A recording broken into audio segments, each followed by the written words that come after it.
Ladies and gentlemen, welcome to the American Masterminds podcast. Each episode, we invite extraordinary guests who are masters of their craft. They're innovators, entrepreneurs, and of course, motorcycle enthusiasts who have made their mark in the world. They share their stories, insights, and hard-earned wisdom, giving you a front row seat to the strategies and experiences that shape their successes. So sit back, grab a drink, and get ready for an exhilarating ride as we dive deep into the minds of these exceptional individuals. Along the way, we'll uncover powerful strategies, gain fresh perspectives, and explore the limitless possibilities of what it takes to be an American mastermind.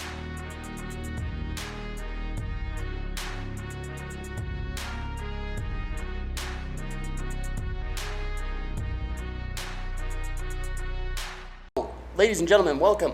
We have our co-host here tonight is Landon. I, of course, am your host, Topher. And as always, our engineer up on the sound booth is Mr. Alec. Ladies and gentlemen, we have a very, very special night tonight. We are joined by Fuego and David from the Rogue Souls. Guys, welcome. Welcome, guys. Thank you. Thank you. Absolutely. So we were just talking before we got started here. Tell us a little bit about, so David, you are a prospect for the Rogue Souls right now. Mm-hmm. And let's just start off with a little bit of your why you want to be in the Rogue Souls. Oh, shoot. So, MC culture, I've been around bikes since I was a little kid, which is most everybody's MO. But I kind of also grew up around the MC scene. I had like family members, uncles, and all sort involved in it. But as a kid, I was like, hey, yeah, that's cool. It's just a bunch of guys just out having fun and all that shit. And then as I got older, I got into being a rescue diver, got being into firefighting and all sorts of just career stuff where I kind of had this bond with the people that I stood beside. And it was just something that once I got out of it and, medically retired from it, that I kind of realized I missed that because let's be honest, the civilian and just general public, they don't understand it and they're just a mess, honestly. Like there's like this organization, the structure, the accountability, that type stuff. And so once I got out of being a smoke eater, I kind of just had a void.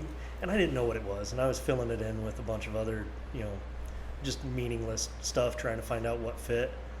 And then a little bug kind of bit me back in the back of the neck, just being like, hey, maybe you need that structure, that community, the accountability, like the righteous dudes doing righteous deeds type Absolutely. Environment that I was raised around. I was growing up in the military as a kid and all that, so my whole life was nothing but structure.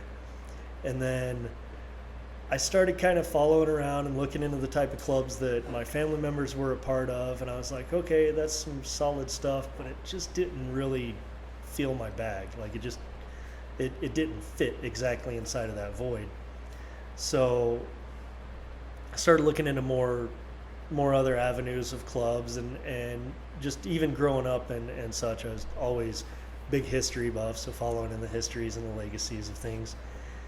And I just kind of felt like the 99er set's kind of more my speed and stuff. I think they'd kind of understand me a little more coming from the background that I came from. And I looked into, Rogue Souls been around for 7 years. Mm-hmm. And I honestly saw them back when they first started. And I was like, okay, who are these pop-ups? And I started kind of watching them and seeing what they were and how they were moving around and watching them kind of navigate the set and learn and grow and adapt. And the big thing that caught my attention, what made me reach out to them and stuff recently was some few years back, they dropped the 3-patch vibe and went to a single patch on their cuts. And I was like, okay, these guys aren't trying to be something that they're not. They're not trying to pretend. They're not doing this Hollywood, hey, we're Sons of Anarchy, so let's just copy this crap. For those that don't know, fill us in on what a 3-patch is. So most people's interpretation, I guess from a general public scheme of things, is 3-patch cuts, or which are the vests that we wear, are usually associated with your 1%ers or your outlaws and a lot of your, household name type clubs and anybody that watches any stupid, motorcycle drama shows. And so that's kind of where that vibe came from. And sometimes it can be misinterpreted because the general public, the people that don't really know much about clubs, everybody's a 1%er in their book. Right. And so to kind of step back and show that, look, nothing against those guys, they're doing their thing, they're doing it righteously, they're living their life, and they've found that camaraderie and that network. So nothing but love and respect for all of them that do that. But it's just like anything else in the world. Like, you got to find your niche, like where you fit in, what suits you. Like, if we're all liking vanilla ice cream, then, you know, ice cream is going to kind of suck when you look at all the other flavors. Right. And so the diversity of it all and is where just MCs in general come in place. And there's difference between like RCs, you know, riding clubs, and MCs being motorcycle clubs. And the thing about the MC set that I like is that there's that higher standard. There's a higher expectation. We're looking at you as, are you a good fit for us, and vice versa. And I just started to watch the Rogue Souls more and more and looked into it, hanging out around them. And the thing I joke with my prez is, like, we walked the same world. We were just on opposite sides of that globe like the entire time. Like, I was watching you guys, and finally it was just like, what made me step up was I'm one of those types of guys, like when I'm in the store or something, I'll find something, I'm like, yeah, I really like that, I could use that, I'm gonna wait. Yeah. And I keep doing it, and finally when I'm like, all right, I'm just gonna nut up and go do it, and I'm like, oh, it's gone. And so I'm that type of person where I research and then I'm like, all right, never mind. And I talk myself out of it. So my girl was like, look, I see why and the appeal of the club life for you. I don't necessarily understand it, but I see the structure. So she's like, just go talk to him. Yeah. And I was like, all right, fine. And so, which, you know, I've had no problem going up and talking to other clubs and everything like that, but finally I just kind of walked up because it was one of those things where I've been watching Rogue Souls grow and learn and essentially go from like crawling to walking to running, and I'm on the outside just looking in being like, okay, these guys now have footing, they're not these scrubs, you know, off doing stupid stuff. And so then I approached them and did the whole hang around thing for a while, which is great for anybody that's interested in clubs, because as a hang around, there's no responsibility. At any moment you could just do the Irish goodbye and just get up and walk. You're just like, I don't care, this beer's coming with me. And so, but after a while, the way most clubs do, it seems, and I can't speak for all of them, but the way, you know, Rogues did is after a while of hanging around and kind of getting a feel for each other, they kind of stepped up to me and were like, look, dude, you seem like a good guy. You seem like you're on the same level as us. You want to prospect? And I was like, sure, why not? What And took I- you so long? Yeah, you're here every Saturday. I mean, you might as well sign up. Right, like I was at all the events and doing all the riding and everything with everybody, and it actually, one of our presidents to one of the chapters actually cornered me while I was a hang around in the parking lot of in the driveway of his house one time, and he's like, "Why isn't your application in?" And I was like, "Well, blah blah blah with the area that I'm at and stuff," and he's like, "No, you need to have it in." And I'm like, all right. He's like tomorrow, and I'm like, all right, tomorrow, I promise. And so it was one of those, like, it wasn't pressure, but at the same time it was like, okay, somebody made the decision that I wanted to make for me. Sure. So I'm game for it. And so the funny part too is, like, when I you know, sewed these tabs on and went to see one of my childhood friends, I guess everybody kind of had it in their head with me being in a club, because he walked up and he just, big old dude, we call him Ogre, and he's about as big as this room. And he just snatches me up, puts me on the end like I'm a little Raggedy Ann doll, and then he just grabs my cut like that and just goes, you know, it's about time. And so I was like, okay, yeah, I guess everybody kind of seemed like, I guess I was that type of person in the nature that would be drawn to clubs. Huh. And that's the thing though, but you got your independents out there riding their own ride, you see it a lot and stuff, and they're doing their thing, and it's awesome, and I respect it. Nope. But I feel like clubs more my speed. Now, when you say club, and I'm referencing something you guys don't know, I was a professional baseball player. So I get the being on a team. I went to college, played baseball. It wasn't firefighting or military or anything like that, but I do understand that brotherhood. Would you say that that's kind of the number one thing that why they say that you're a club guy? Camaraderie, I think. Yeah, I think for me it's like I said, before, righteous dudes doing righteous stuff. So that's always been my thing. I mean, I've always been a guy that's service driven, community driven. I mean, I've had, basically sworn an oath to my community, just like the military swears an oath to, their country and their nation. And so having something to stand behind and having like-minded individuals, and like the RC scene, most RCs are like, hey, I ride a bike. Cool, join us. Here, pay your dues and you're in. Right. And which is fine. That's all fine and dandy. But for me, it was like, yeah, but how do you know whether that guy's worth having that patch on his back? That makes a lot of so sense. that's where the MC came around for me. And the reason why, surprisingly enough, and some of the people maybe listening that have prospected or are prospecting, I love that part of the prospect. I love, like my thing is the prospect world and different things you can have and you can read up, and the public has their interpretations of what a prospect is. Like, I can't do that because somebody's bossing me around. It's like, no, they're just trying to test your mettle. Like, what are you made of? Are you going to sit there and when the pressure hits, are you going to flake out and bail, or are you actually going to stand up and be who you say you are? Right. And so that's kind of the vibe that I get. Like, I know every member that I've come across in the Rogue Souls is solid people.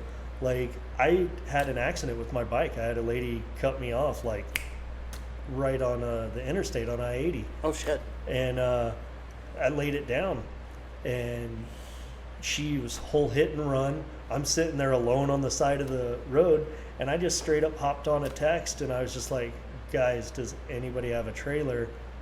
I just laid my bike down, or just had an accident because, a lady cut me off. Yeah.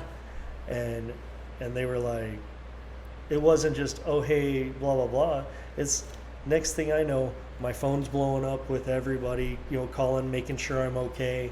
I had several of the club members show up at the scene of the wreck, help me get my bike on the trailer, looked at me, made sure I was okay, made sure we got what information we could for it. And then next thing they know, seeing the type of person I'm in, where I'm just like, I'm just going to go home, I'm going to pour myself some whiskey, I'm going to maybe cry a little. And behind closed doors, nobody's watching. I'm gonna cry a little, and then I'm just gonna just slip into some depression for a little bit because I wrecked my baby girl. Right. And instead of doing that, everybody was like, all right, get in the car. And I'm like, cool, we're going home. They're like, no, Chapter's got a party over here in Tooele, your butt's going, you need to be with the family. And I'm like, yeah, but I could just be at home with whiskey and my dog. And they're like, you need the family. And so I was like, all right, fine. And it was weird because this was one of those wrecks where I didn't have a scratch on me. Nobody expected it. I went down going about 65, 70. Whoa. And I stood up, not even a scratch on my helmet. What? Yeah. This is the cut I was this guy wearing. was lucky, dude. Yeah, this is the cut I was wearing. I'm wearing the jeans I had on. Are you serious? Yeah, I stood up without a scratch. That's impressive. Yeah, and so everybody was just like, what are you made out of? I'm like, I don't know. Well, that's when you guys start start thinking a little quicker on your feet. Right, yeah. Teflon, right Yeah, there. there you go. something to slip, I guess. But to have, even as a prospect, to have the entire Rogue Soul Nation just be like, no, you're not alone. Let's figure this out. What do we got to do to help get your bike up on the road? What do we got to do for you? And having them check in constantly on me. Heck, the next morning I had maybe half a dozen, my entire chapter, and half a dozen other members in the other chapters were blowing my phone up. You still good? You need to stop by the house? Need anything? Blah, blah, blah. That's and incredible. So to have that as a prospect and stuff, and just it let me see the club in a light that I had a lot of respect for, because I'm like, dude, these are righteous dudes. They don't just speak it, they actually embody it. Yeah, absolutely. That's incredible. And I think that really does speak to it. I mean, the foundation for all these clubs and whatnot is the brotherhood in the family, like you're talking about, and it's a big deal, and it's very important in guys and girls' life. Oh yeah, you know? absolutely. Like my girl, she had no idea about the club scene, nothing like that, and everything until she met me, and she was apprehensive because her knowledge was, Sons of Anarchy. Yeah, Sons of Anarchy, like that, like You're going like out that murdering Sim people Pro, now. Yeah. Like her first thing when I told her, like, hey, I'm kind of looking in the Rogue Souls, she's like, I'm not bailing you out of jail. And I'm like, no, it's not that. Like, I'm like, oh crap. Quite the no. opposite. Yeah, I was like, no, it's the opposite. Like they're doing good stuff for the community. And she was kind of like, okay, I don't understand it, but this does seem your speed, so I'll support it. And then she started coming around, and now everybody's like, she's like, yeah, they're my brothers too, and there's like the wives and significant others or sisters, and the girls go off and plan their own stuff and do their own little adventures. And I was going to say that's kind of an underrated something that nobody talks about is the girls have an old equal ladies. amount of the group feeling themselves. oh yeah, like with Rogue Souls, like you got that old lady, and everybody doesn't understand like that phrase, like the old lady. Right.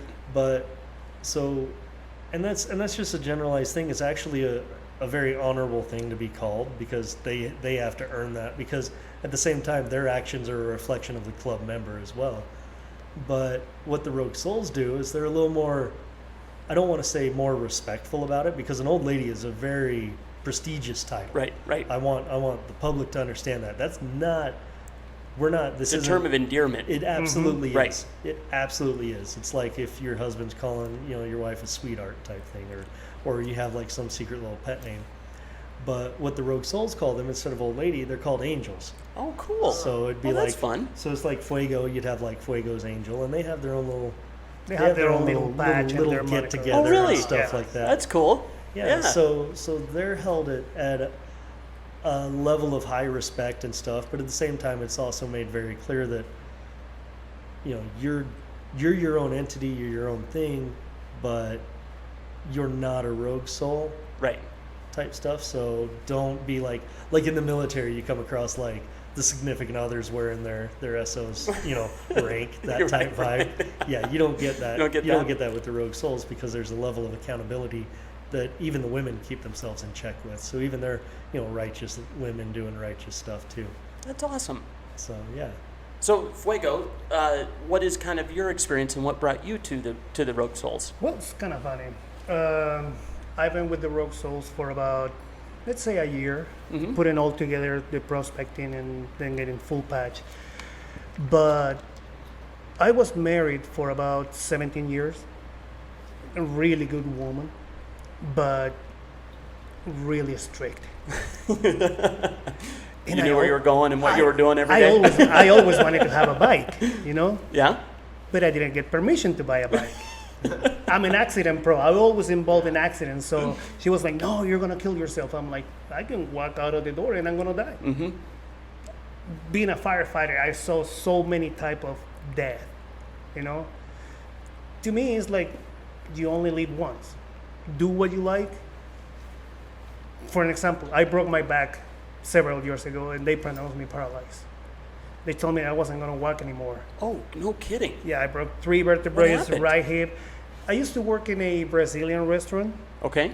To do a long story short, we hired this little company. He came and cleaned and fixed the grill. He dropped it on me.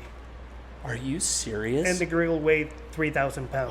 Oh. So when that thing fell on me, I ended up, excuse me, with my head between my legs. Oh, no. So I was like a taco, dude. Oh, So literally my head between my legs, and I was like, ah. So the guy grabbed a jack, put it close to me, pump it up, lift the grill a little, and he grabbed the back of my shirt and he just pulled me, and then I felt. Oh, no. I was conscious the whole time, but I couldn't move my legs. I couldn't feel anything from my waist down. And then I was on the grass like this, and I look on my left, my thumb was just hanging on skin. Oh. My index was dislocated, so the bone came out here. So spent over almost 2 months in the hospital. I couldn't walk for about 3 years. Oh my goodness. Physical therapy for 18 years, and here I am. I'm like, what am I going to do now? I mean, like I told you, I was a firefighter. I was in the military. I'm from Chile. That's why Fuego. Fuego is the Spanish for fire. Right. So being a completely active dude, being prostrated in bed, not able to do anything for about 3 years, I mean, kill me. Yeah, absolutely. And I started getting fatter and fatter and fatter to the point that I weighed almost 3,000. That was the grill. That was way fat. No, 300 pounds. No kidding. Yes. What do you, just out of curiosity, what are you weighing in now? 145. Wow. I went easy. 2 years ago, I actually got the gastric sleeve surgery because I was chubby, dude. I mean, it's kind of funny because going from double, triple XL to small. Like I was struggling to find clothes for me that fit me. Now I'm basically going to the kids section. That's amazing. Wow. Congratulations on that. You Absolutely. Eating off the kids' menu too. Exactly, because I mean I'm a cheap date, dude. You give me kid menu or half hamburger and I'm done. Wow, that's incredible. So yeah, that's kind of like long story. That's what happened with my accident, and my wife, she was like, "You're gonna kill yourself," and I'm like, "Yeah, I will, but I wanna die doing whatever I like." Before doing the motorcycle stuff, when I was in the army, I was a mountaineer, so I learned how to ski. Okay. In the army, down in Chile. That's where I'm from, in Chile. Wow. So my camouflage basically was white, and I was the gunner. So. No kidding. Yes, sir. So I'm like, I did like skiing. I have a broken back. I'm fat. Screw it. Let's go to the mountain. So I start skiing every single weekend, to the point that I ski at Sundance. Yeah. That's my backyard, basically, my playground. So people start recognizing me. And I'm not the kind of guy that like to be like doing jumps and stuff, but I love flying down the mountain, dude. Sure. I teach a lot of people. Like what we do with the Rogue Soul, we help the community a lot. That's kind of like who we are. Mm-hmm. Dude, if I see you on the slope struggling, I'm going to approach you, and I'm going to give you a couple tips, and then I'm going to see you flying down next to me. Yeah. You know? And then I got divorced, and I'm like, there's something missing. I'm going to get a bike. And I got me a bike, to the point that one day I was pulling out of my house, and my daughter, she was driving her car behind me. She made a little video. And she was like, my mom never let that dad have a bike. Now my dad looks like a little kid. And I'm like, yeah. And then I wasn't part of any club. I wasn't planning to join a club. And then in Orem, every Tuesday we have these community rides sponsored by the Road Souls. So I'm like, actually, I started riding bikes, my chopper, with a sports bikes. Oh, really? So I was always left behind, but I was always trying to keep up with them. Right. You know? So that was a high speed class for riding bikes. And then I go to these community rides, and I see these guys with the patches, and I'm like, okay, I'm going next week.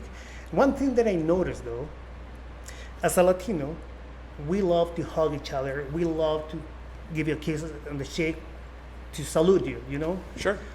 So you met Strike, and when I met Strike, the first thing, he's like, bring it in, dude. And I'm like, hugs. My people. Exactly, that's what I say. And then I start asking, so what do I have to do to join the club? I mean, I like this. Start hanging out with us.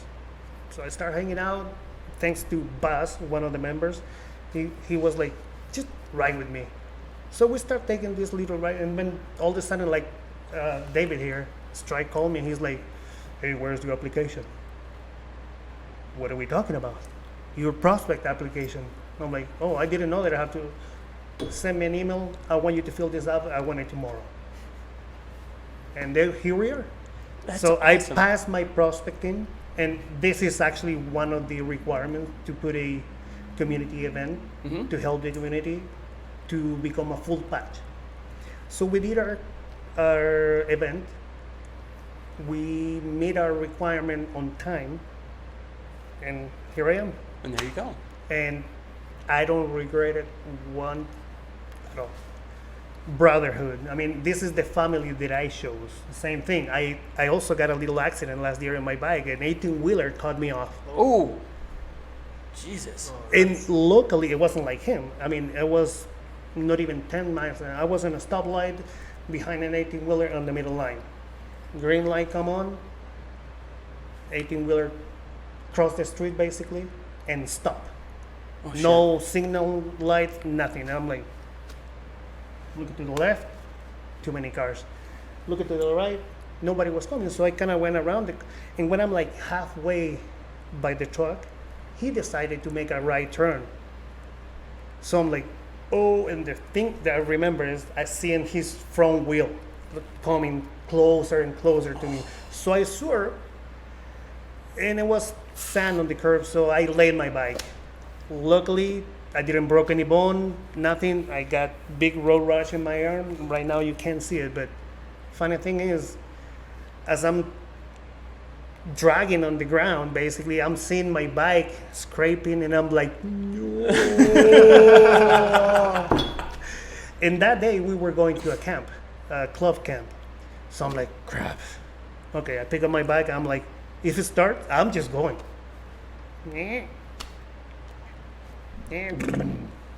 Vámonos.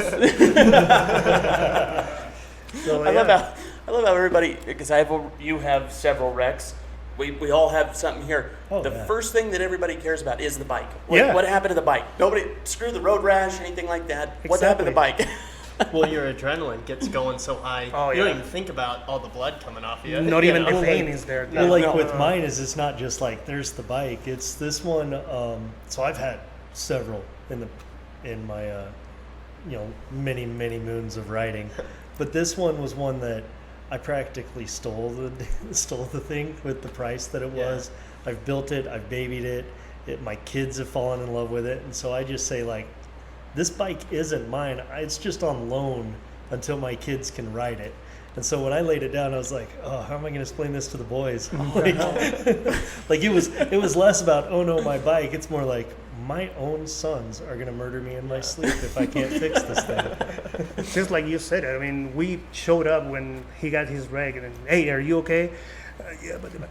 Screw the bike, dude. Are you okay? Yeah, but the bike. Yeah, The bike is fine, dude. it's weird. The people around you, they're all concerned about Uh-huh. you. I could care less. My bike is totaled, and I'm gonna cry now, and it's not because I'm hurt. It's because of the bike.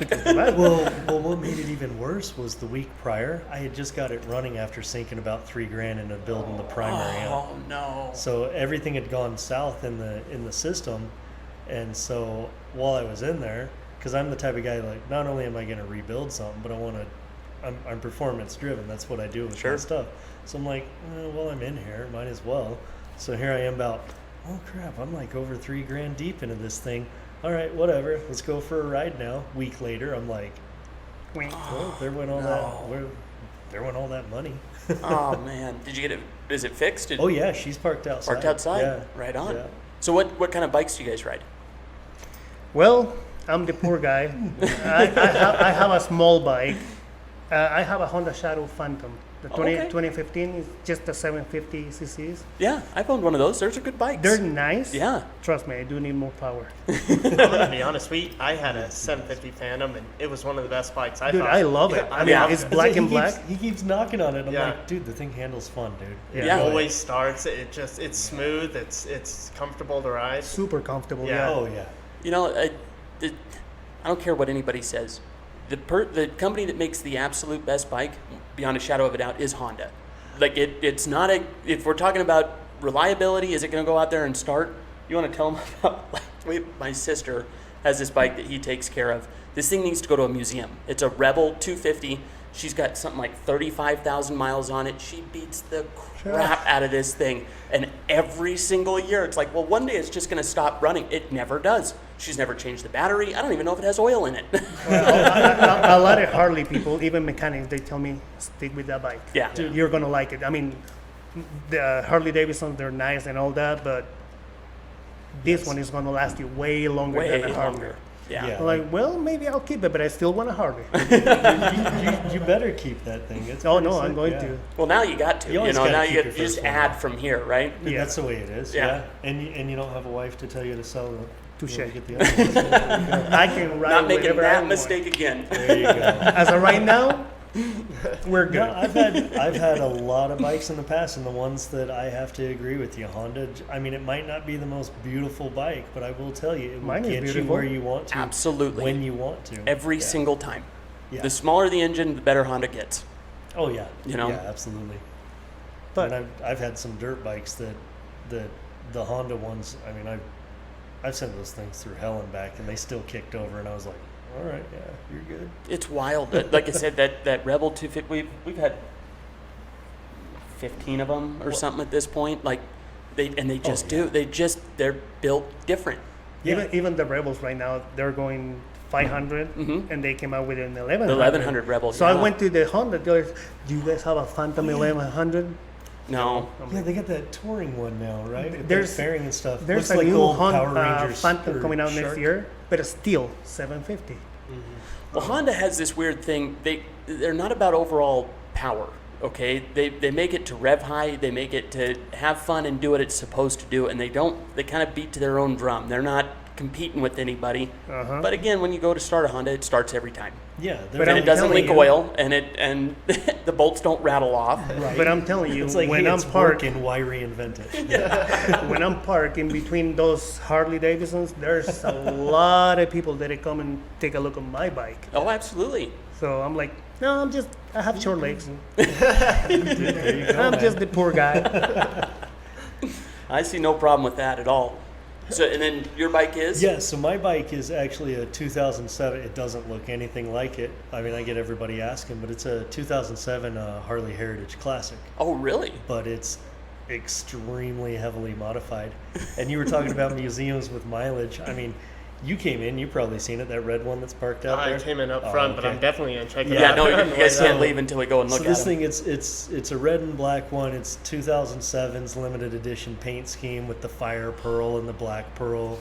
And so it's all that. And I'm going this like Cholo Vikla style build on it. So I've got like 16-inch Carlini Menace apes on it and all that. But everybody looks at that, and my brother, like my actual brother, he's got a 2010 that's like just California emissions, just stock Harley, which is a unicorn. Right, right. But it's a stock Harley, and everybody will look at those bikes beside each other and they're like, Dave, you got to put some miles on your bike. And he'll be like, no, you're wrong. Like, look at his and stuff. And I'm sitting with over 75,000 miles on my Wow. bike. Yeah. No kidding. And everybody, like the club members and stuff that have ridden that bike that I've allowed to ride it, they come back and they're like, we don't know what you have done to this thing, but it is one of the most buttery, smoothest, agile Harleys we have ever It's a been sweet on. ride. Really? Yeah. Did you do some suspension mods and whatnot on that? Or? Oh, this thing's been from ground up. I've done a bunch of stuff to it. It's a 90s, well, originally it was a 96 cubic inch. Original. Yeah, And what is it originally. now? More. More. A little more. just But- a little bit. But yeah, I mean, but the thing about it is like my mentality is like, and you see that if anybody's familiar with like the Cholo and Vikla bills, it's all about turning heads and that look. And me, I'm like, I love that Latino, that Southern Cali vibe and stuff. But at the same time, I'm very much performance driven. Sure. Like I learned sports bike from my cousin who was a super bike racer. Oh, wow. And so it's like that type of stuff. And I rode sports bikes in the past and had a few, and I was like, these are fun. But then I'm like, these are also going to land me in prison, Yeah. and I'm going to need a slush fund. yeah. So I kind of stepped over to the cruiser side of things and been really comfortable and enjoying it. And like, that's the thing about bikes. Like everybody talks about Harleys being slow, and I'm like, well, I don't want to go fast all the time. You know what the biggest difference is that, in my opinion, sport bikes, to get them to fun, right? You're hitting 60 that fast, and then we're talking about 100 plus. Yeah. Harley's, the fun is that 0 to 40, Oh, which yeah. you can do everywhere. But that throttle, that muscle car punch when you hit The it, you torque. know? Yeah. Yeah. Like, I love the conversation with the sports bike guys who are like, well, how much horsepower? I'm like, you do know that's a byproduct of torque, right? They Like, don't- they don't torque understand does that. your bike have?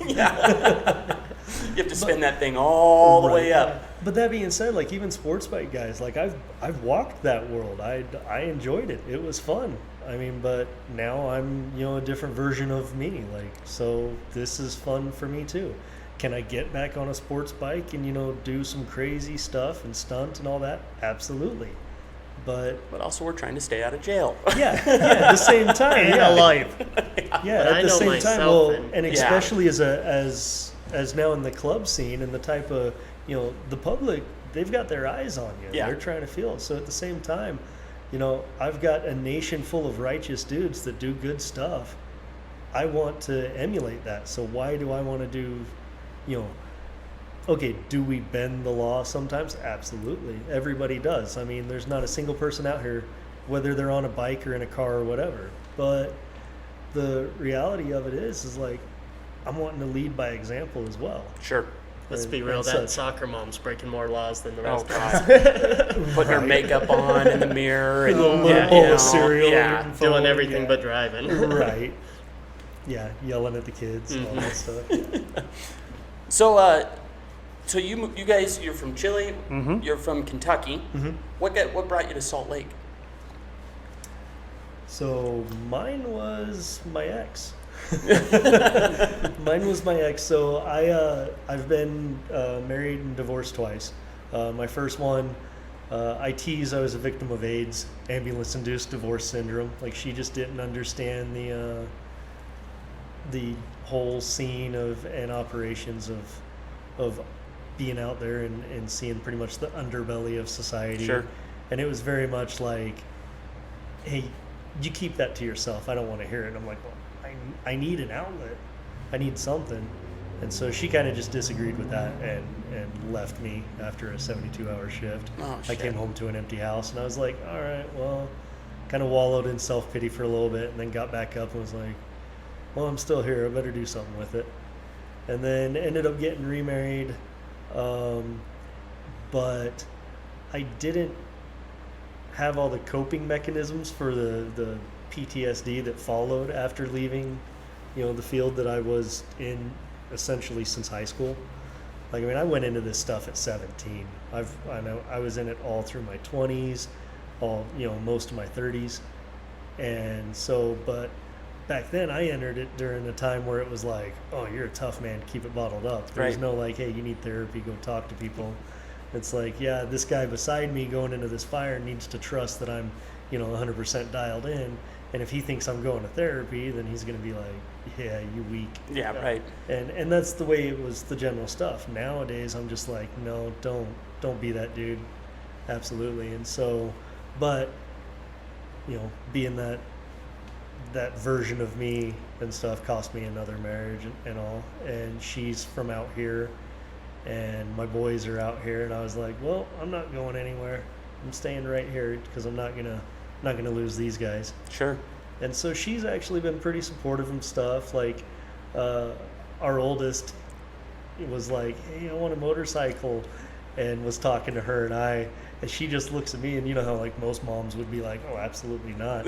She just looks at me and goes, that sounds like your problem. It's staying at your house. And I'm like, okay.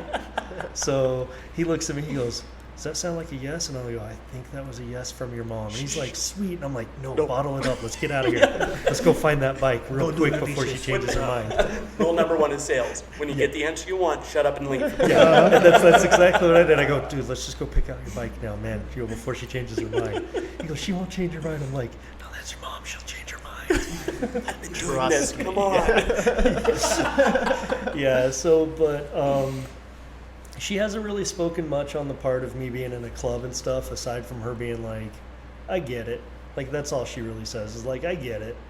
So I think she, along with, most everybody that knows me and has known me, is just like, yeah, like I've had several friends and family be like, yeah, we really couldn't see you on a bike without being in that culture and that community. So I'm like, all right, cool, yeah. Now I'm understanding it. Why didn't you guys tell me sooner? Fuego, don't lose your thought there. But what do your boys think of it? My boys, And how old are they? so I've got my son Liam, who is 11, and then my son Oliver, who's like 5. And Oliver, he loves the bikes. I mean, and he doesn't really fully understand it all.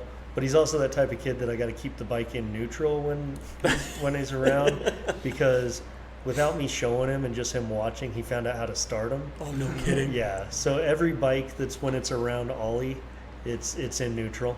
That's awesome. And I tell everybody the same thing. I go, if you're parking your bike and he is around, keep it in neutral. Like, I understand that's weird, but you'll understand why. Oh my goodness. Somebody made the mistake once, and they watched that bike just kind of lunge, and everybody was just in this blitz for it. And my gosh. I'm like, Ollie struck again.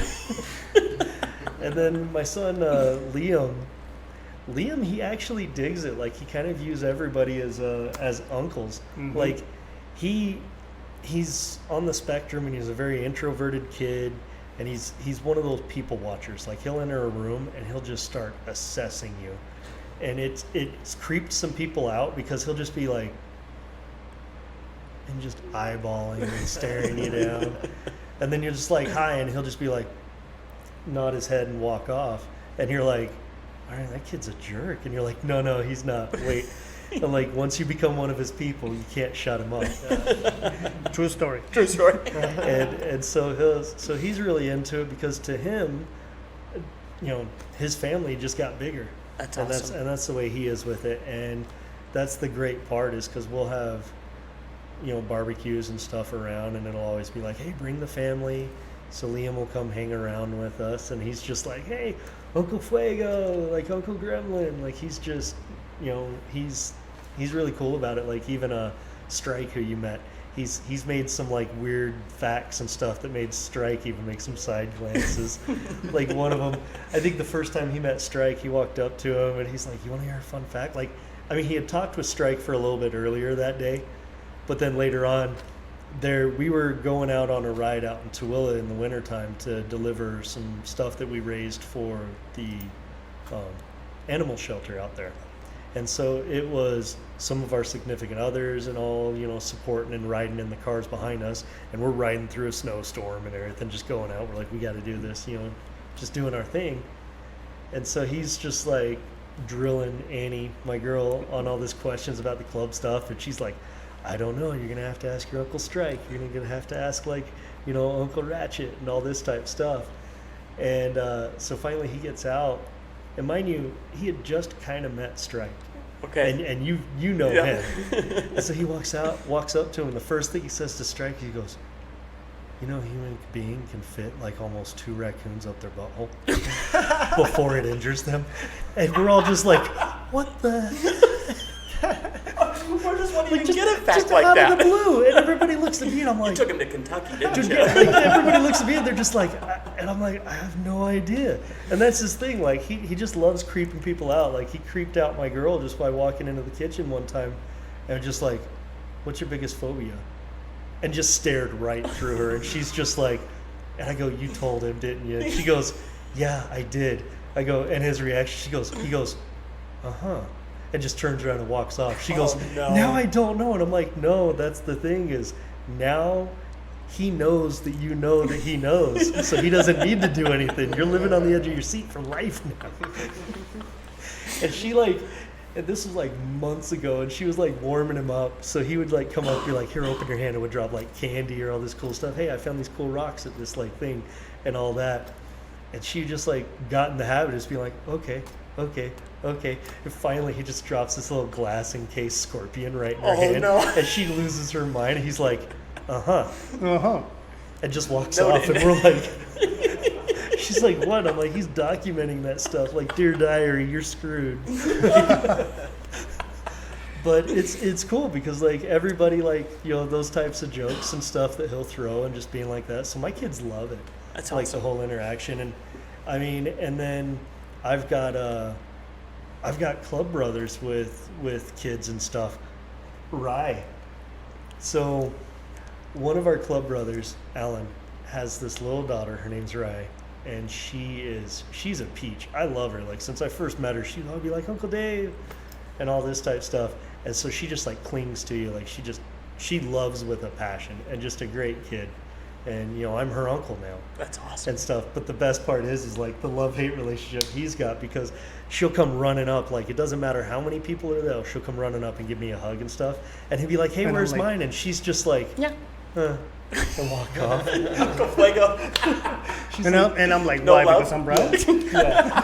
Yeah, like I remember a couple times where like she'd be like, "No," and then go to walk off. I'm like, "Right," and she's like, "Yeah." I'm like, "Give Uncle Fuego a hug." She's like, "Okay," And then she comes over. Oh no. but at the same time, like I admit, and as anybody that knows hers and I's relationship, that little girl's got me wrapped around her finger Oh too. yeah. So, yeah.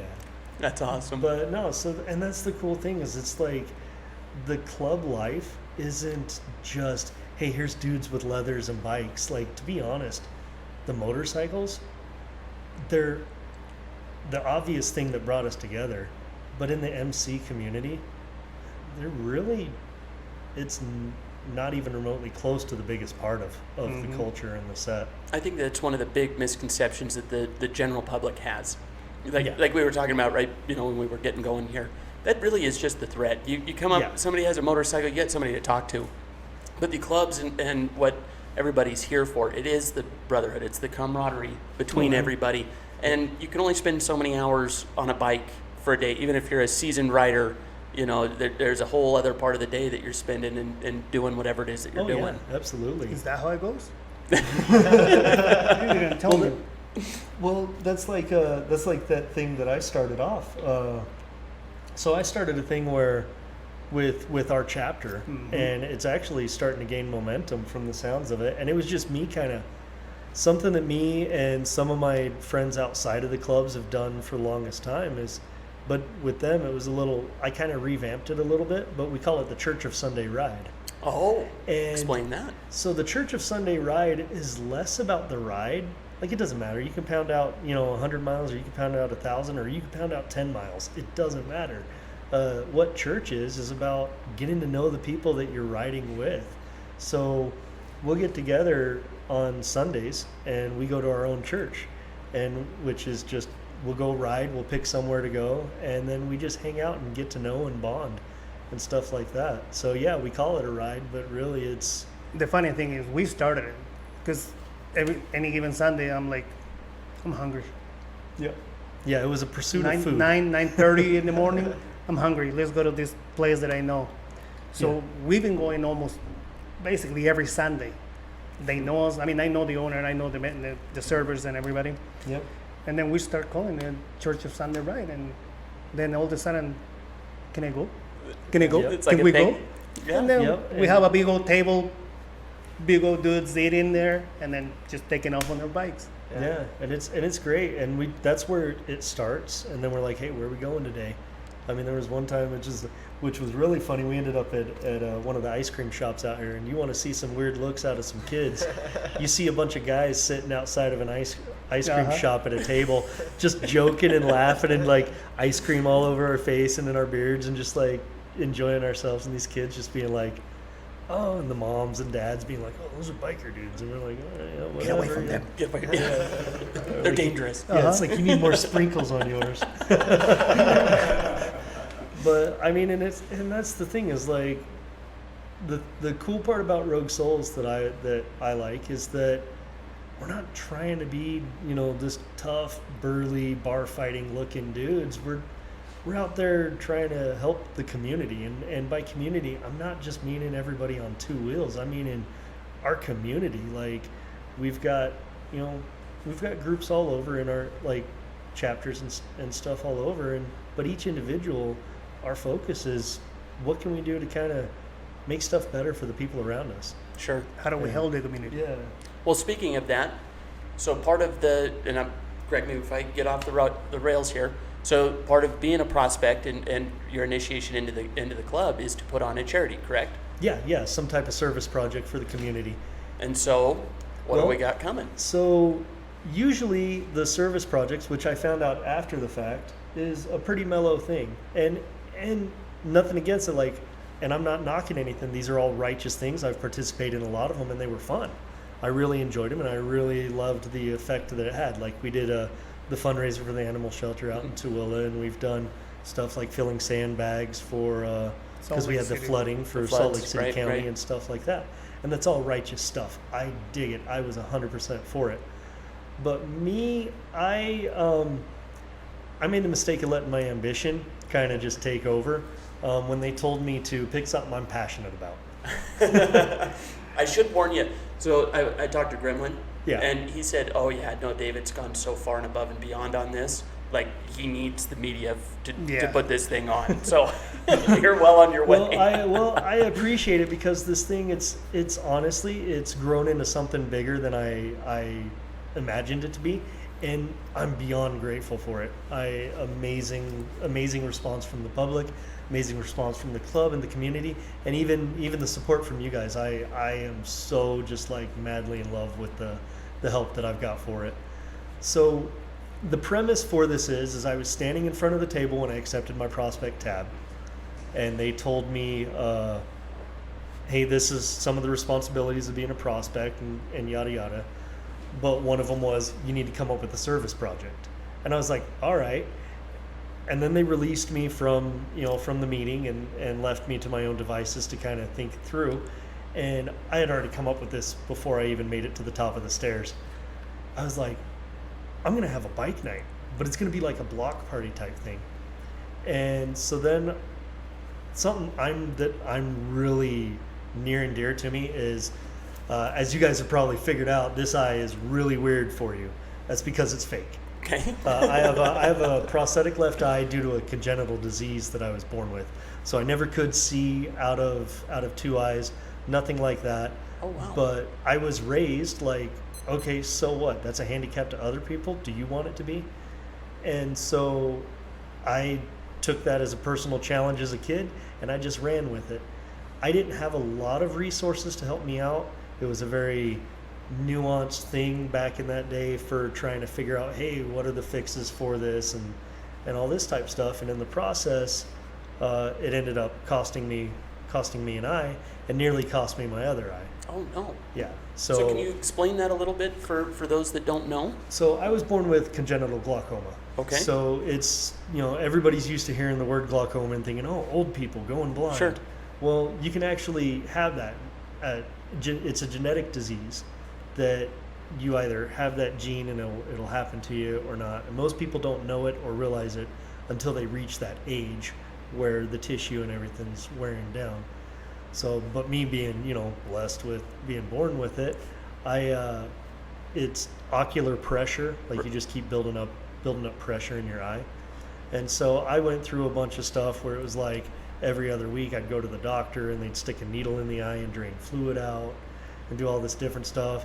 I'm one of the experiment kids where, everybody nowadays knows, hey, marijuana helps with glaucoma. Right. Yeah, I'm one of the kids that they experimented on to find that out. No kidding. Yeah, so like I was sitting but except for we didn't get it the cool way that they got nowadays. It was like in pill form. And so I'd be sitting there in school and they'd be like, okay, open your books up to page 32 and do questions 1 through 40, the odd ones. And everybody else is like, all right. And I'd just be like, and just zoning out. And about 5 minutes later, I'm like, yeah, we're going to that page and stuff. And so I would just like zone out. Like my responses, like people would be like, and something that surprised my mom and stuff with that and why they pulled me off of it was because of my slow response with it. Because as Fuego knows, I'm sharp. Like my comebacks and stuff, like you cannot beat me at insults with the eye or anything like that. I'm like, I challenge anybody to it. Like if somebody can come up with something that I haven't heard, I'm like, my guy, I owe you a beer. Trust me, I try. You tried? I did try. Yeah. And you failed. But, I'm miserably. Keep going, man. Good effort. Like, But yeah, so that was my thing. Is I kind of just taken a passion to vision and safety and stuff, and being in public service and such like that.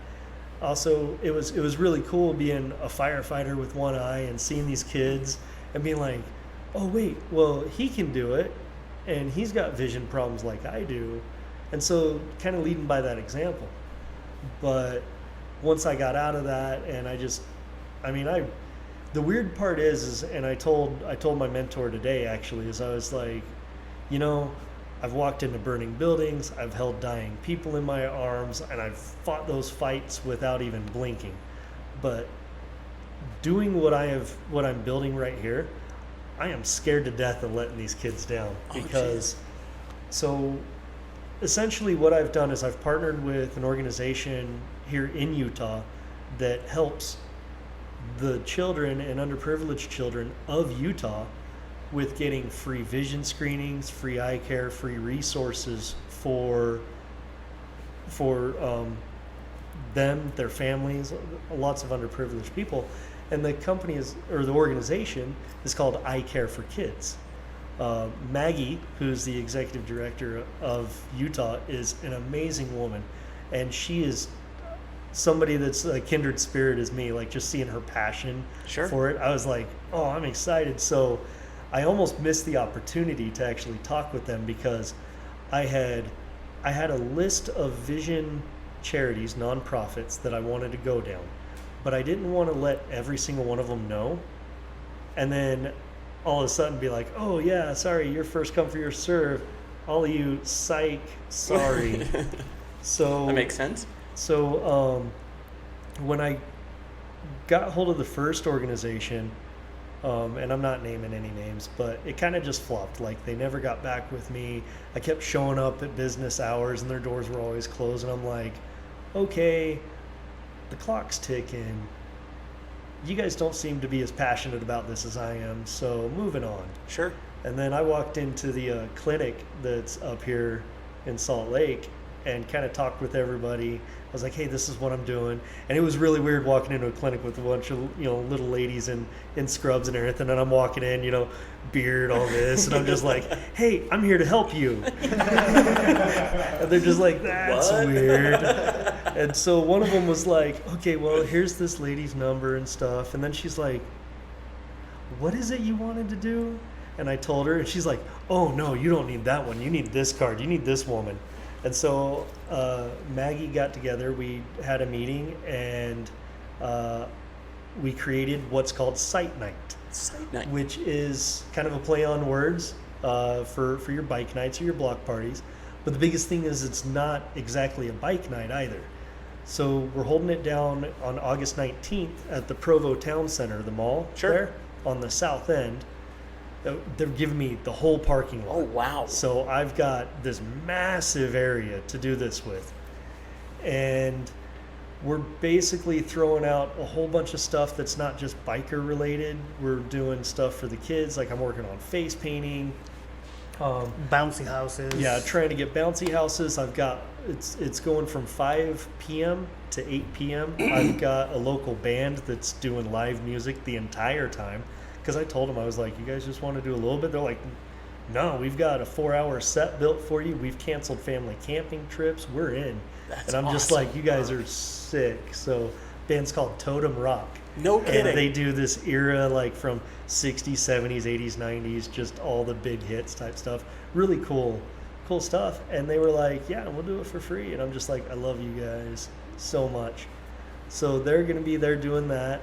We're building a slow drag competition. Awesome. So it's like your drag races, but for those people that don't know what it is we get on our motorcycles, and the goal is not to be the first to cross the finish line. It's to be the last. And you look silly as all get out trying to keep that bike going as slow as you harder than can. you think it is. Oh, yeah. Right? And if you're inviting the, is it the Punishers? The LE? I'm open for everybody. Like, I'm that's hoping the they thing, is come, but they need to be banned.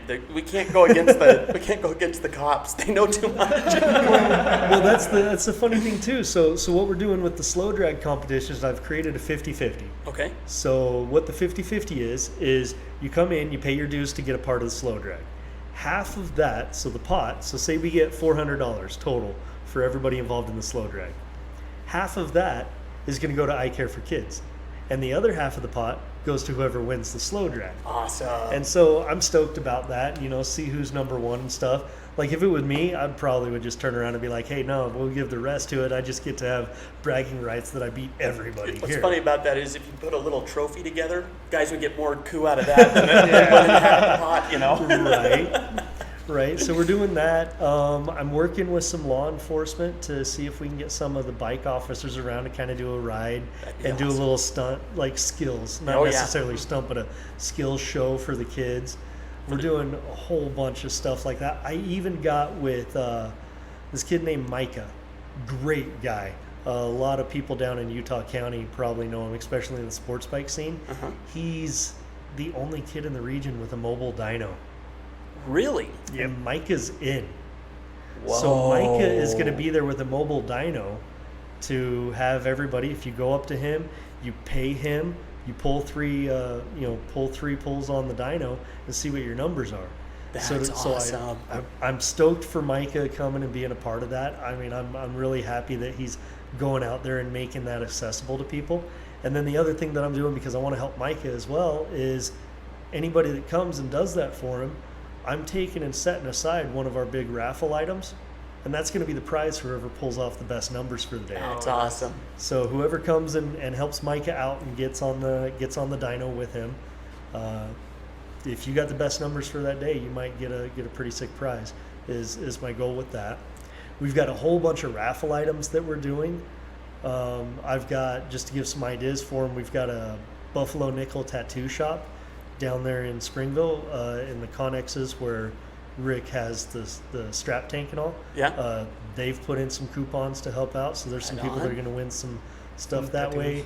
I've got horse riding lessons that we're working at getting arranged for people. I've got theater tickets to the Sierra movie theater.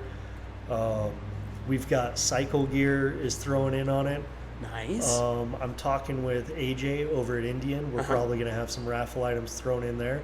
One of them that was thrown out there, but I'm not sure if it's going to be there or not, because I still want to get with him, but I'm kind of excited for him as he threw out the idea of potential one of the raffle items might be a free Indian rental. You know, like they do those rentals. Yeah, so for that would like be cool. a day Indian rental or a weekend Indian rental, something like that. Now, don't hold me to that because AJ and I are still trying to work that out. AJ, if you're watching, you've got some work to do. Well, if AJ knows, anyone that's ever rented an Indian that I know has bought one shortly after. Absolutely, they turn around. 1, 2. Right. Oh yeah, like my girl's been eyeballing the Indians and stuff. And she goes, because she's wanting to get a 2-up, and I told her, I'm like, well, the only one I'm wanting is that the 2022 Jack Daniels Dark Horse Challenger. You go. Hell yeah. Right. Hell yeah. Yeah, and now she's made it her mission to go find that bike. Oh, man. And I'm just like, all right, this is a win for me, so I don't care. I hope she does. I hope to God she does. That is a sick bike. Right. But we've got like a lot of local companies that are coming out of the woodworks to help us out with it. I've got on my Facebook event, so if you go and you search for Sight Night and you scroll through, you're going to see a kid in this like dope ass helmet and stuff and goggles and goggles and all. So that's kind of our little banner for it. But you find that event, and I post up a lot of stuff, videos talking about it, kind of getting the word out there for props to companies. Like I've got Dragon's Keep, which is a tabletop board game comic book company that's been in Utah for like 33 years or so. Down in Utah County, there's like 4 different locations, and they're all like, yeah, we're in. So there's going to be some really cool stuff. I mean, I'm like a little closet nerd, so I'm just like, man, I want that. That's awesome. But I'm not putting in on the raffle or anything because I don't want it to look like I'm that depends on what's there, I guess, Right. Yeah, like, but it was really cool. I've got like the fellows are putting in for some haircuts and all sorts of things. We're getting a massive amount of support from the community. I'm trying to hit up a bunch of other places because, like I said, I don't want this to just be swag for the bikers. I want this to be like for the families. Sure. Like the movie theater tickets or not the movie theater, but the plays.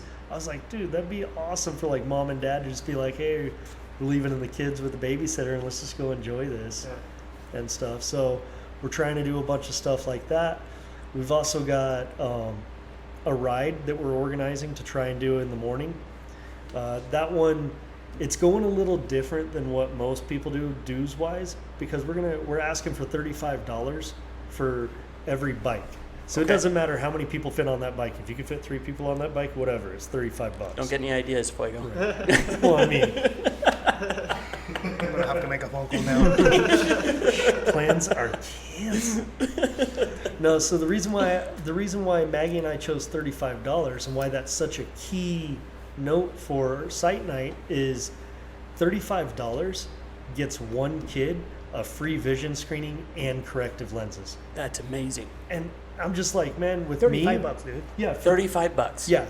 So for me, I'm like, I have insurance and corrective lenses and such. And if I went out to try and get glasses, I would probably be having to take a loan out on my bike to be able to do it. So for 35 bucks to help it out, I mean, and I know how hard it is, you know, being a parent and having, you know, strapped for cash and stuff and trying to do what's best for your kids.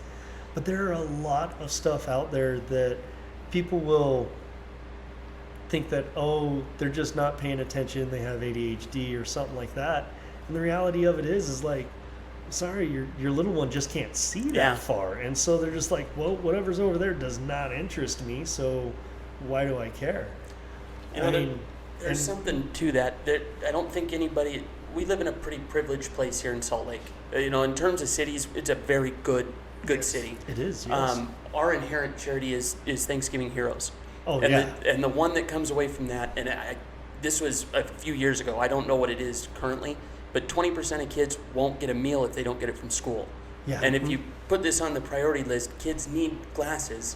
Okay, if they're 20% aren't getting a meal, do you really think they have the ability to go get glasses? Exactly. You know what I'm saying? And these are foundational things.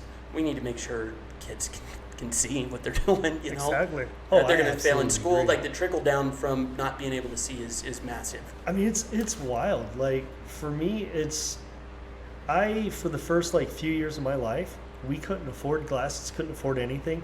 My vision without corrective lenses, I am so nearsighted that without my contacts or without my glasses, everything just looks like just a oil painting, just this weird Rorschach's just blob of colors, if it's not that far from my face.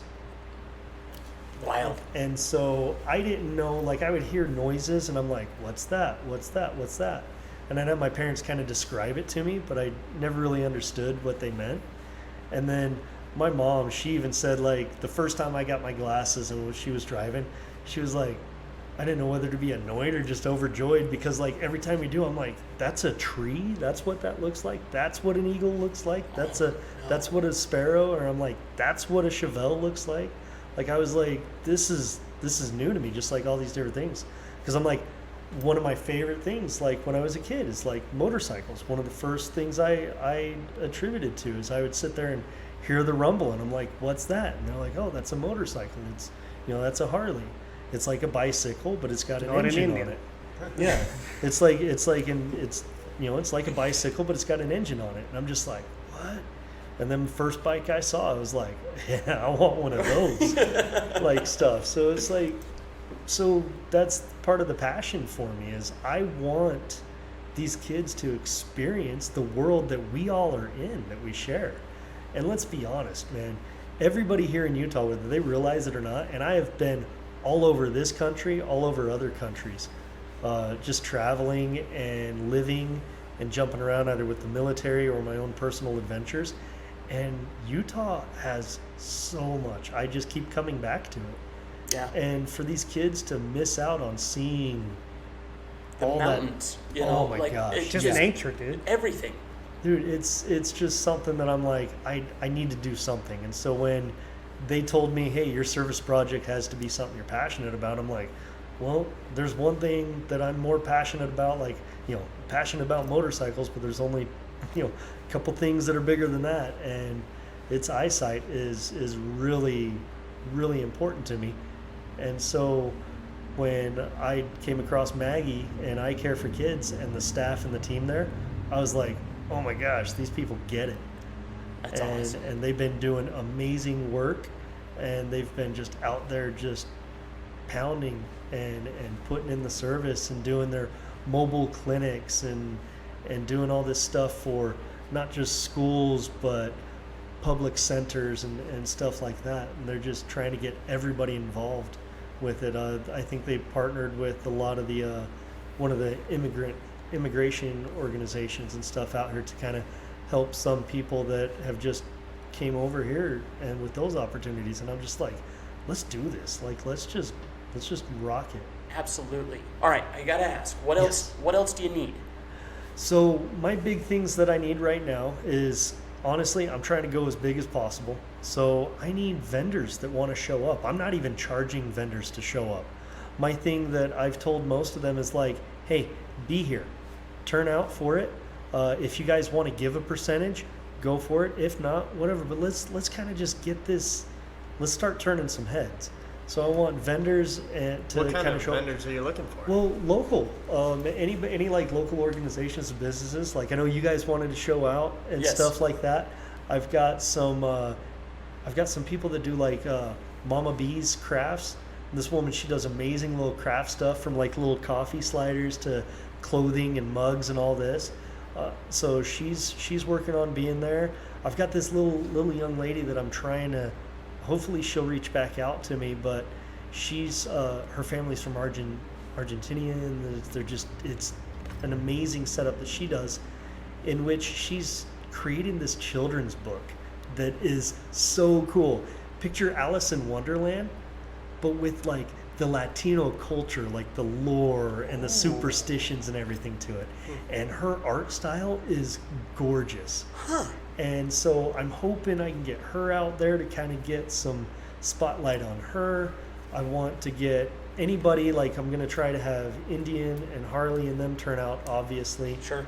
But any local company that supports this, like whether they want to do raffle items, whether they want to do monetary donations. The other big win for them is, like I said earlier, we are a nonprofit. Both I Care for Kids and we have a nonprofit entity that we're attached to. So anybody that wants to donate organization-wise, we're 501c3. We're tax exempt. We can give you the paperwork to help you guys out. So, I mean, at that point, from somebody who's building his own company, I'm like, why not? This is a good way of helping the community and stuff. I've got a mobile mechanic, AGK, that does everything from heavy equipment down, and semi trucks, diesels, cars, motorcycles. I mean, if your lawnmower needs some work, I'm sure he'll help out. But one of the cool things that he's done is he reached out to me and he goes, hey, if anybody comes to me and just says, hey, Site Night sent me, then he will donate $50 for every $200 that he makes. Wow. So if it's a big project, from whether it's a client contract with an industrial or whether it's down to just average Joe that needs his oil changed or whatever, if he makes $200, $50 of that goes to I Care for Kids and to these kids. Oh wow, that's incredible. And so I'm stoked for that type of support from the community, and I want it to keep going, because my thing is, and I've told these guys, I'm like, honestly, I started this as a service project, but now it's become bigger than what I could have even dreamed of, and I'm hoping it keeps getting bigger. And if this turns out as big as I want it to be, and as I hope it to be, and as I know like the community can do, club or not, I'm making this an annual thing. Yeah. Sure. I want to make this something that we can keep these kids, going and help them out. Absolutely. Because just like I looked at Rogue Souls and found them as righteous dudes, I see the noble cause and the righteousness that I Care for Kids is doing, and I want as many people to go check them out and see what it is. We have, so in my Facebook event and stuff as well, but they have their own website, icareforkids.org. But if you go to icareforkids.org/site-night-fundraiser, you get a landing page that they created for this event as well within their own organization. So it's not just me sitting there being Joe Blow trying to monkey my way through this, with one eye, half blind on it. So instead of me sitting there being like, I don't know what I'm doing, I've got people that are like, hey, we got you, we're in. And so the more awareness that we can bring to I Care for Kids and bring to their cause, I'm all for it. And obviously I want to raise as much money as I can, because I did make at the beginning of it, when everybody asked me like, well, what's your goal? And I'm like, 1,500 kids. I want to help 1,500 kids. Whether I can do it this year or not, it's to be seen. But I will tell you, I'm going to keep doing it, every year until I can get that 1,500 kids taken care of. And then after that, it's going to get bigger because Absolutely. why not? Absolutely. And so the more people get involved with it, and the more people help me out with it, then awesome. But yeah, anybody that organization-wise wants to, you can find us through the Rogue Souls Motorcycle Club, or you can find us through the Sight Night event. You'll see it. Like I said, it's got that kid with the helmet, and it says Sight Night, a fundraiser, done, presented by the Rogue Souls for I Care for Kids and all that stuff. But reach out to me through there. Reach out to me through email. If you're an organization, you can reach out with my email address is a scrappaperstory, all one, no space. So it's a scrappaperstory@gmail.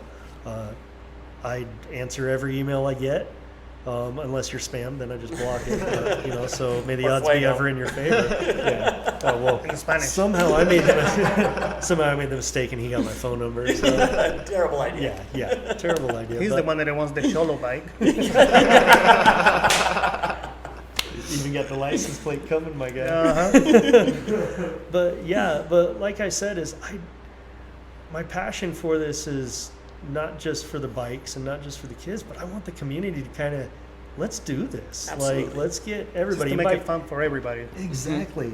Like, I'm even tomorrow, and if you can hear me, Provo Fire Department, near East Bay, I'm coming for you because I want to talk them into something that I used to do for our fundraisers, and I'm going to see if we can pull it off. So if there's any company with a dunk tank, I need you ASAP, because I want to do I have a guy.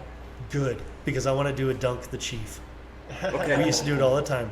$5, 5 balls, dunk the chief. And if I can get the fire department in on that, I am. As a fellow smoke eater, I loved seeing the incitement in the kids to, watch a bunch of firefighters just like get silly and get dropped. So yeah, if you can help out with that, dude, that would be amazing. I've Because got 2 contacts. I'll call and see if we can heck find yeah, one. because that's my highlight. Everybody else is excited for stuff like the slow drag. I'm like, I want to throw balls and drop another firefighter. There you go. like I'm excited about that. So if I could pull that off, but we're having all sorts of stuff. We've got food trucks that are coming, and If like I there's said, any other food trucks that wants to come over. The more the merrier. If you Yeah, get the whole exactly. parking lot, Dude, you almost to a point you absolutely. need to fill the place absolutely, and make it look like a big event. I've got Automotive Addiction. He is the owner of that. He's such an awesome guy.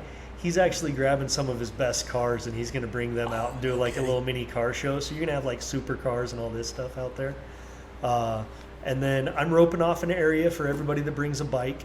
So bring it all nice and polished and shine. So it's going to be special parking for motorcycles / a bike show for There you go. There you go. and stuff like that. So I'm trying to make it just as big and as fun as we can for everybody. That's awesome. Truly, that is awesome. That's really cool. Do you have something? Oh, no. Oh, okay. I thought you were flying me down. That's We'll stay quiet then. yeah. We didn't hear from Co-host, you anyway. host. He's just like, you're doing a good job at number one. That is really cool, and I love that it has a personal story to you. I can obviously feel your passion for this. It's palatable, That's really cool. I'm trying to think and rack my brain. I've got 2 that I prepared for, so I'll get you the contact that just want to be sponsors of it. I think that's awesome. I think we've got the dunk tank. I might have another food vendor for you, and we'll see. Yeah. And I've got an apparel gal that will absolutely for sure be there and set up a nice. booth. So Nice, I love it. I'll make the calls and everybody I've got, and we'll put the alert out, the bat sign, if you will. Heck yeah. I'm too excited. I need to talk. I haven't talked all night, but you probably, I don't know if you've looked at media coverage yet. I could probably get you some media coverage, get some like ABC4, Fox 13, Oh, no get some of kidding. the That'll news be outlets out amazing. there. That would be amazing. Yes. Flyers? Do you have flyers? So I do have flyers. I've got some digital flyers I can get emailed to you guys. I can email them to any company that wants them as well. Sweet. Okay. Right now they're digital because I kind of have been running out of the ones that I printed. And those were honestly the ones that I did print. Thank you to the UPS store in Orem for that one. those were me being too anxious, and I kind of just scrambled those things together in like a 10-minute lunch break, and so they're not as professional as they should have been. But I do have a media woman that does graphic designing and stuff, so she created some amazing flyers that we're going to have up at the mall. We're getting stuff up on their digital billboard. They're working on putting them in the Daily Herald and stuff with that. Awesome. But anybody that wants copies of the digital flyers to put wherever they want on their web pages or to print out and post up at their shops, whatever, absolutely, just hit me up. I am more than willing to share all the information. I can get you links to I Care for Kids. You can check out Rogue Souls. You can check out our events and such, because like I said, I want this to be big. Like I want all of Utah to turn out if they can, and it's because, you know, it's for these kids type stuff. Yeah. That's my thing. It's like let's get them looking at our world, man. Like let's not be greedy. I love that. Yeah, I definitely want the PDF for the flyer. Yeah, I work for a state agency that is over 2,000 individuals, so if we could get that, I'd love to get that out to all of them and see how many of those guys we can have to that's show awesome. I love you guys. This is great. If you want, I can also do photo and video coverage of the event and then just give you all the footage from that as well. Maybe do some edits there. Dude, that would be great. Hobby shops, I could probably get a few hobby shops to show up. Dude, let's do it. Yeah. Yeah. I think like that would be I'm cool. working, I know I got donations from Dragon's Keep, but I know Seth over there, one of the owners, I know he gets pretty slammed with stuff, so I'm not sure if they're going to be able to turn out. But, but if you can hear me, Seth, get your butt there. So like West Valley Hobbies, Vortex, like I'm just thinking about toys for kids. Like, Dude, let's do it. Yeah, I think that'd be cool. That's a big thing. Like I've been trying to hit up a bunch of places like that. Like I'm trying to hit up, I think tomorrow I'm going to go talk with, there's some like swimming lesson, like schools that are down there. Honestly, I want to see if I can get like a family pass to Lagoon for a day. That'd be and cool. Cowabunga Bay. Like I'm trying to hit up things like that. Like I wanted to just not just be little tiny one-offs for like, oh hey, here's this kid. Like I'm about to go in all my glorious beard and my cut, and I'm gonna go walk into some of these little lady spas and go be like, hey, you guys want to help out some of these mamas? There you go. That's great. I love it. Yeah, so I'm shameless. Like I'll be like, look, you guys can paint my nails if it gets you guys like donating to this thing. I don't care. Like, I straight up don't care. I am shameless. No shame at all. Maybe even we can get this. some items to raffle for like toys to Yeah, raffle. that's exactly what I was thinking. Things Right? for kids I'm- or stuff like that. I have a guilty addiction of RC trucks, Yeah. and so I think we could definitely. I have enough sway in that community. I think we could get some good stuff. You know That'd what? be awesome. I will love to take advantage of you guys right now. Nicely. Sorry. Unless you want something different. You know what? One thing that we want to do, but we haven't been able to achieve yet, is maybe if we can get somebody to help us to put a pin. Oh yeah. Let me pull this up. I want to show you. I this. have an enamel pin contact. No kidding, dude. Yeah, I can You are definitely. my guy. And I can do the. Engraving, contacts. Yeah, enamel. you've got local engraving. Yeah. My person isn't local, but we could definitely get them in time. Okay. And I could do a design for it too, unless you guys. I mean, if you probably have a logo or something put together already, we could just do that and use Yeah, that I as do. an So enamel here's the cool part right here. I'll show this to you guys. So you're gonna see this. This is one of the flyers that Vera created for me, and she took Seymour, the mascot for I Care for Kids, and kind of zhuzhed him up and bikered him up. So this little crest that you guys see in that top corner, that's this year's logo for Sight Night. Oh, nice. And so everybody that's brought this up, like the button idea and the pin idea was Fuego's thing, because he looked at that and he's like, that is absolutely a pin. Absolutely. Yeah. And so we're doing that, and then every year, my goal is like every year, Seymour and stuff is going to stay there, but we're going to change it up a little bit. But yeah, I was really. You should have been around when she created that and she sent it to Maggie and I. I was like, oh man, like all the women around saw that and they kind of just melted. And me, I'm just like, whoa. I was like, this is so awesome. I'm like, it's just being a big kid for me is doing this. Like, it's like, heck yeah, just fun. That's awesome. The other thing that looks perfect for maybe pins, and then I don't know if you thought patches. We could do patches too. No kidding? Yeah, that'd be fun. Dude, I'm in. Right. Let's do it.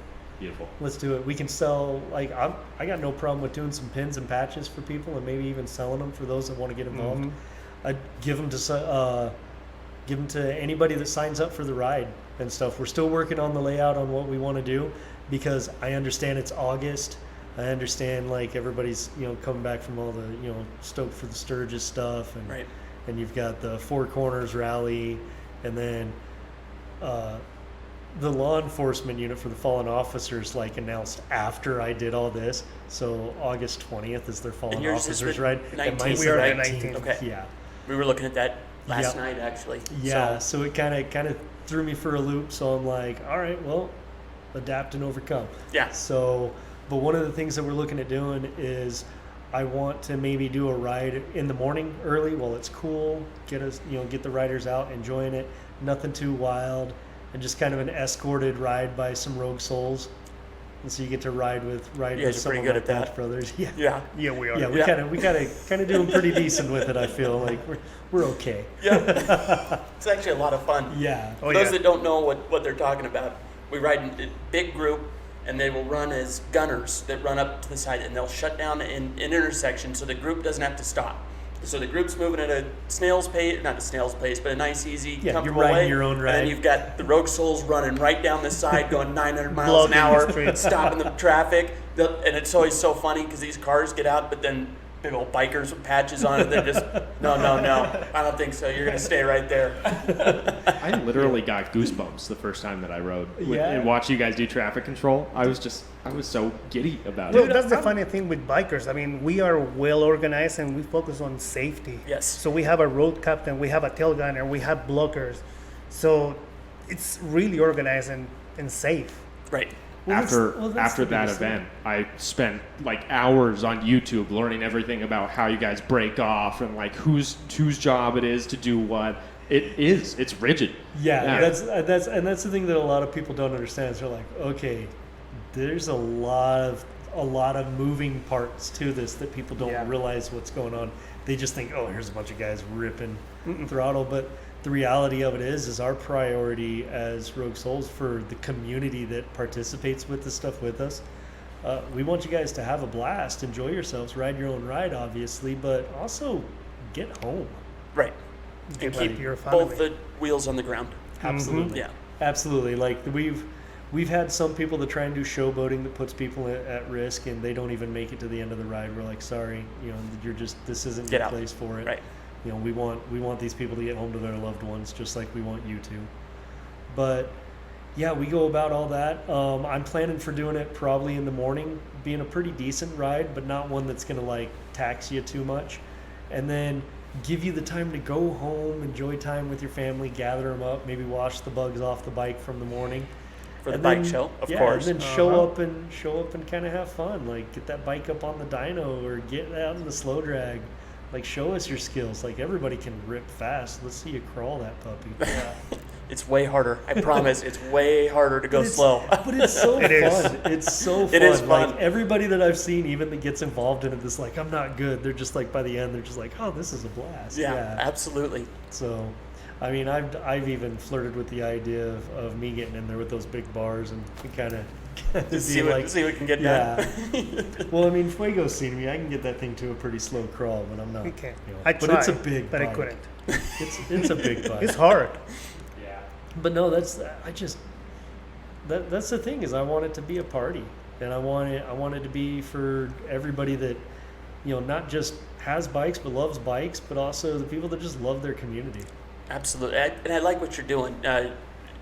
You go to some events and it's just the motorcycle ride, right? Mm-hmm. And I like your idea to make it's a block party Oh, yeah. first. We're here for kids. Yeah, And absolutely. then the motorcycles are here in addition to that. That's a brilliant idea. Absolutely. And everybody that gets involved, I guarantee you that if you go to that Facebook event and you look at it, like I am not missing anybody. Everybody's getting a shout out on the Facebook, any way we can, media-wise for them. I mean, and even at the event, I'm going to be like, hey, you guys got to go give some thanks and give some love to these people because like I said, I can't do it without them. So. Absolutely. That's awesome. Well, fellas, I think we've got exactly what we came for. We're gonna help. We're gonna do everything that we possibly can. I appreciate We'll so put much. We'll put all of our feelers out there. Like I said, I've got a couple coming as it stands. Heck yeah. And I know we've got more contacts that we'll help. Dude. We'll do everything we can. We'll really appreciate it. The So- kids will really appreciate it Yes. as well. Just knowing you guys are just as your hearts are in it too. That's awesome. I appreciate that so much. I can see the excitement on those faces. Well, after Even though- him talking about it, you can't help but get a little excited about it, and your brain's turning. Who can I call to help? And so I'm sure. And that's the thing. I mean, he's organizing this, and I'm like, I'm gonna call these guys. Yeah. Yeah. So we're all helping. Yeah, he's actually, like, I know everybody's like, oh, Dave, this. And I'm like, no, me sitting right here, right now, talking to you guys, that's Fuego. Oh, that was that's all this boy Fuego. right here. Yeah. That is all Fuego. I want people to understand that me, and I've told them several times, they're like, oh, Dave, this is big, this is great. And I'm just like, okay, cool, but I want everybody to understand, if my name is never on any of this, if nobody even remembers who I am at the end of this, awesome. I'm fine with that. I want to be a nobody in this. I want it to be, I care for kids. I want these children to be the focus. I want them to be the spotlight. That's awesome. It's cool that the club and Rogue Souls has their stuff on it, and it's amazing that these companies are in it, but I care for kids, and I want this nonprofit and this vision thing to be the first and foremost, and then after that, I want the companies and the people that made this possible, I want them to get the recognition, because yeah, I came up with the idea, but let's be real, we all come up with ideas that go nowhere. I think that's one of the things that makes it really cool is you did have this idea. I know it's a prompt from the club and kind of what you're doing, but even Gremlin, he said, oh no, you don't understand. This thing's going so far over the top of what everybody else has done. It, like, you're setting a real high bar for future prospects for sure. Well, dude, here's the thing. Even if the next prospect wants to do a soup kitchen, man, I am 100% in. I don't care, dude. As long as we're doing something for the community and you're a righteous dude and you're doing righteous deeds, awesome, man. I'm all in. As invested in it as much as I am in this. Well, your passion's going to be hard to match by anybody, and it's like I can feel it. I got goosebumps talking about it. So that's really cool. It really is. And I fully get the impression that this is, like you're saying, this is way bigger than you wanting recognition or anything like that. This matters to you a lot, and that's awesome.